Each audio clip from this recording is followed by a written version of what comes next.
3 రోజుల క్రితం జనగాం జిల్లాలో అడ్వకేట్స్ దంపతులపై పోలీసులు చేసిన దాడిని నిరసిస్తూ ఎల్బీనగర్లోని రంగారెడ్డి జిల్లా కోర్టు ముందు ఆందోళనకు దిగారు అడ్వకేట్స్. విధులు బహిష్కరించి కోర్టు ప్రాంగణంలో బైఠాయించారు.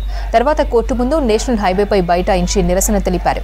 న్యాయవాద దంపతులు అమృతరావు, కవితపై దాడి చేసిన జనగాం సీఐ, ఎస్ఐతో పాటు సిబ్బందిని సస్పెండ్ చేయాలని డిమాండ్ చేశారు అడ్వకేట్స్. లేదంటే డీజీపీ కార్యాలయాన్ని ముట్టడిస్తామని హెచ్చరించారు న్యాయవాదులు.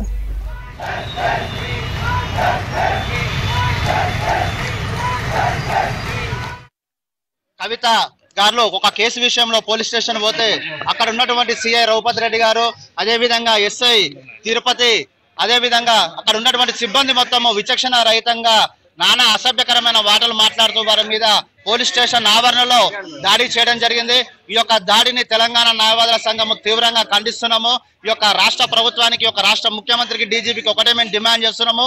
ఆ దాడి పాల్పడిన ఆ సిఐని, ఆ ఎస్ఐని, ఆ సిబ్బందిని అందరినీ సస్పెండ్ చేయాలని, లేకపోతే రేపు తెలంగాణ వ్యాప్తంగా న్యాయవాదులమంతా డీజీపీ ఆఫీస్ ముట్టడిస్తామని చెప్పి సందర్భంగా తెలంగాణ న్యాయవాద సంఘం నుంచి ఈ యొక్క రాష్ట్ర ప్రభుత్వాన్ని హెచ్చరిస్తున్నాం.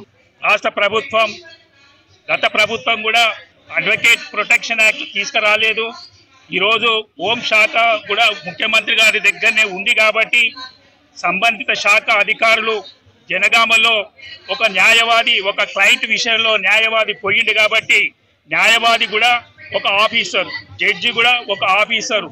క్రిమినల్ ప్రొసీజర్ కోడ్ ప్రకారంగా సెక్షన్ 38 ప్రకారంగా ఒక క్లయింట్ను నిర్బంధిస్తే అతను కోరుకున్న అడ్వకేటు సంబంధిత పోలీస్ స్టేషన్కి వెళ్లాల్సినటువంటి బాధ్యత ఉంటుంది. అది రక్షణ, కాన్స్టిట్యూషనల్ ఇచ్చినటువంటి రక్షణ.